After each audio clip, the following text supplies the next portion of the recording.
Na to przyjdzie, tylko tego orzeszka zgarnijcie. To może podejdzie bliżej.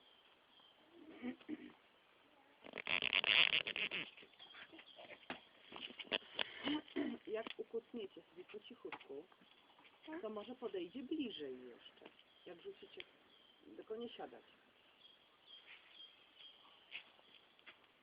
Nie, to mokry beton. Ja wiem, mówię nie siadać.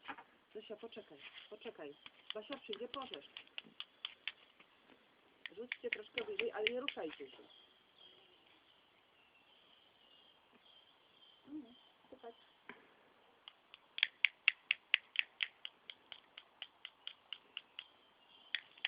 Delikatnie.